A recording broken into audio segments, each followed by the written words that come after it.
Topic is let us stop destroying our country.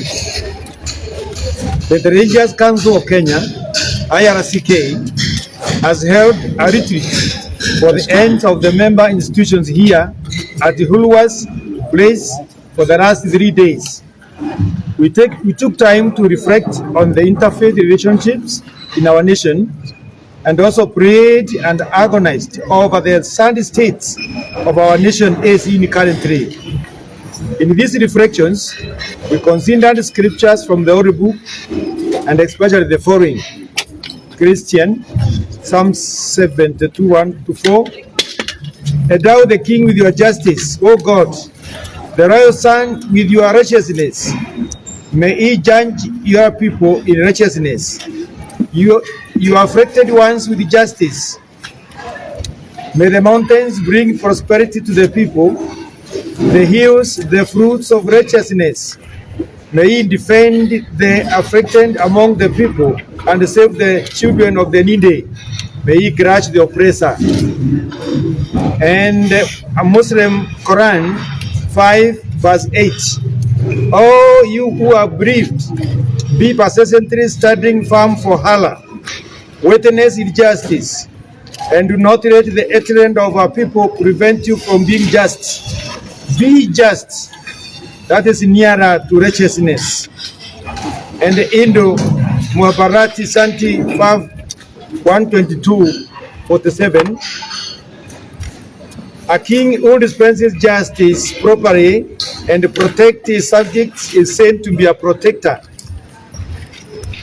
A protector of righteousness and attains great merit. Yeah, that's it. The state of the nation.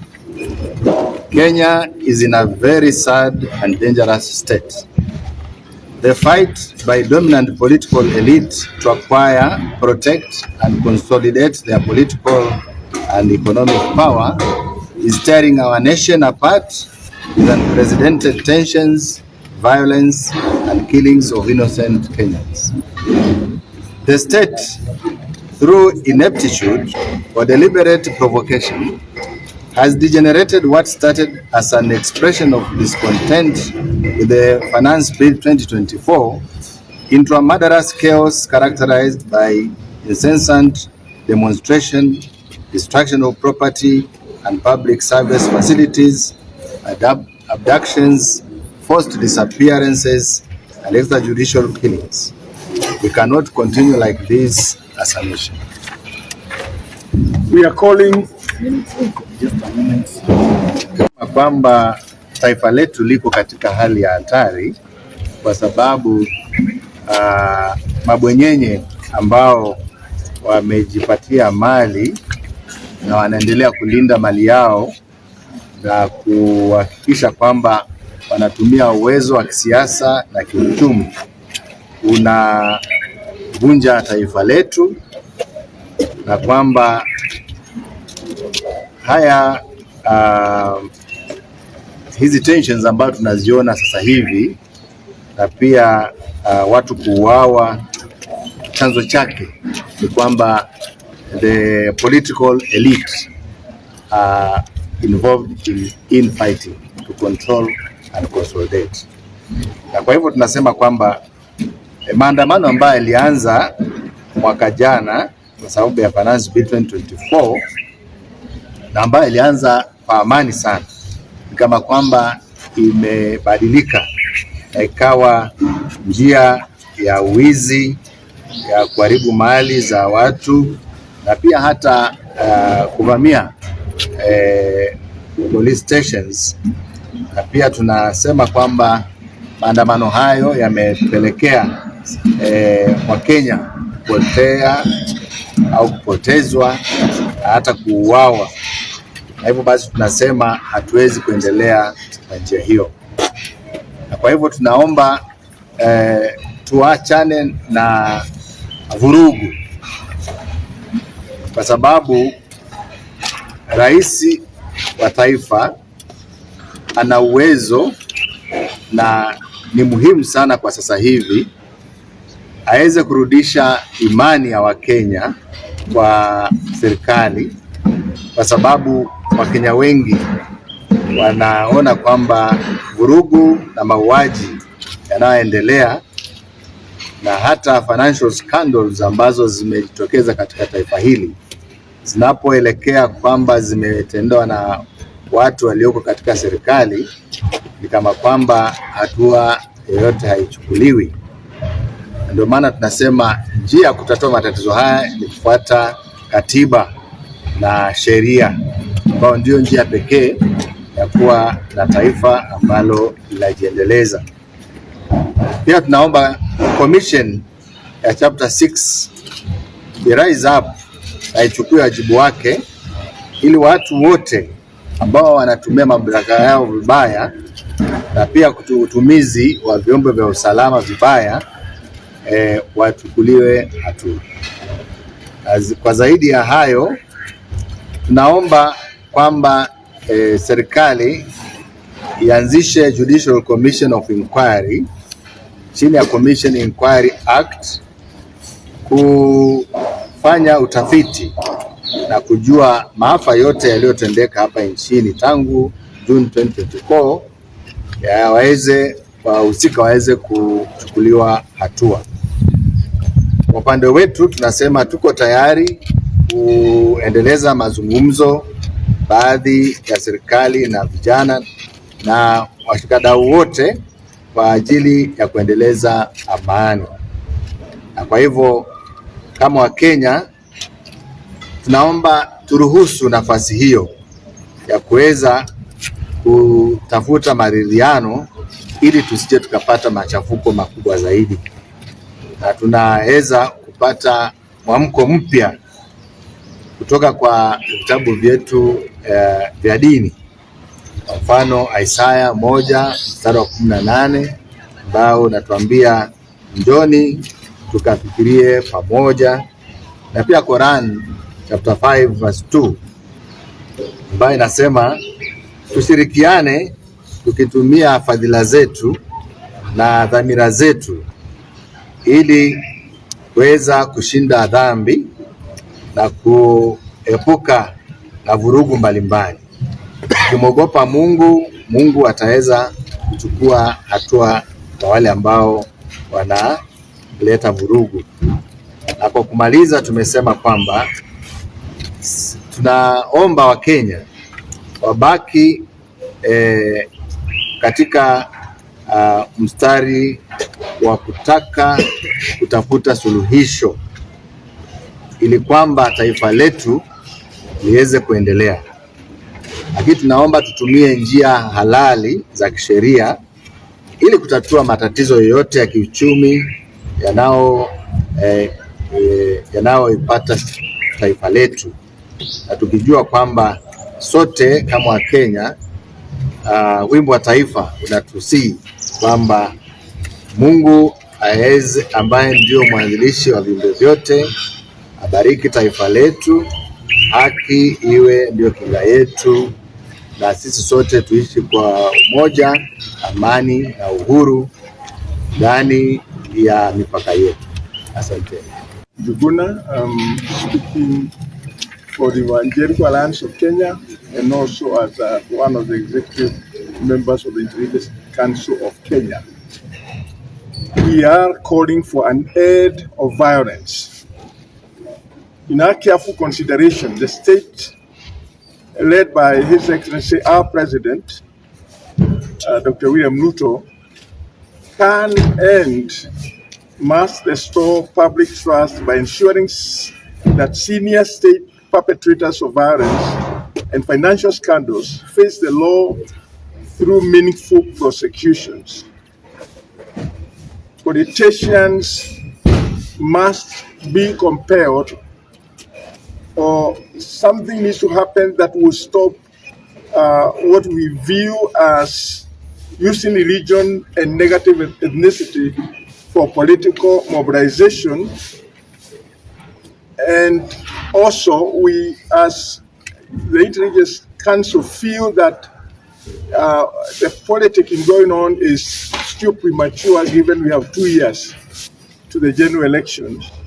So if this can be the mechanism of stopping that politicking can help bring healing to the nation. We must have full adherence to the Constitution, the rule of law, as the only legal path for a sustainable nation.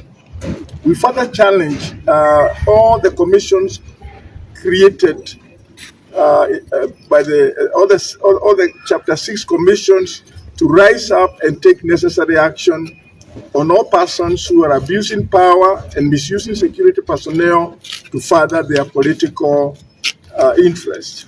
In addition, we call for an urgent setting up of a judicial commission of inquiry under the Commission of Inquiry Act to investigate all the fatalities that have occurred during demonstrations since last year up to date, so that we can use what will be reviewed to build our future on a platform of truth and justice. On our part, we are ready as the Intelligence Council of Kenya to offer mediation between the government and our young people who are our children and grandchildren and all other actors to promote peaceful coexistence and understanding. And also, as Kenyans, we appeal to all Kenyans everywhere to not to allow our nation to descend to anarchy. Let us be inspired by the message of the Holy Scriptures that we can come and listen together according to Isaiah chapter number 1 and verse number 18, and cooperate with one another in virtuous conduct and conscience, and do not cooperate with one another in sin and hostility, and fear Allah, according to Quran 5:2. In conclusion, we appeal to all Kenyans to remain steadfast in praying and working for the betterment of our nation. Let us use all lawful means available to address the socio-economic challenges facing our land, always being inspired by the prayer we make in our national anthem. O God of all creation, bless this land, our nation. Justice be our shield and defender. May we dwell in unity, peace, and liberty. Plenty be found within our borders. Signed on the 9th July 2025 at Ulwazi Place, Nairobi. Thank you. Message to the nation. Thank you so much. Do we have any questions? You can take a few if there are questions. There is none. Okay. This is your name and your name is again? My name is Moran Dungo for Kamel. The question is on mediation. As the church will say, if you want to... As faith communities, as a faith community, no, let him come here.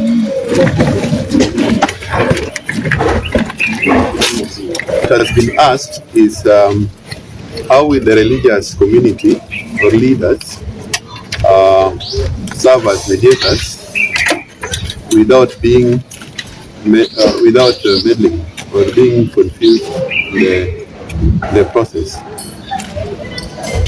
What we are saying is that all the Kenyans attend any of our religious institutions, whether Muslims, whether Hindu or Christian, whichever. So they are all ours.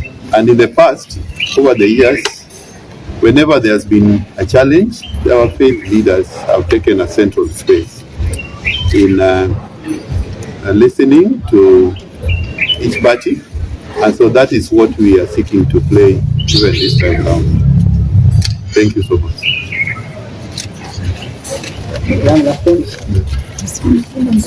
So, today the President made a remark on the laws and the state of the body.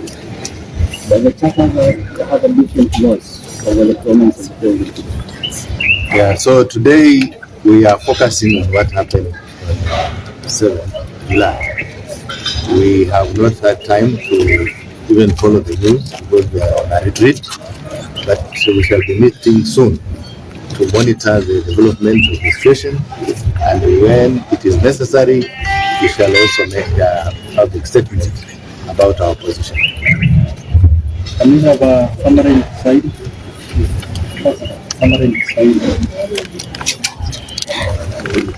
Our press statement today is let us stop destroying our country.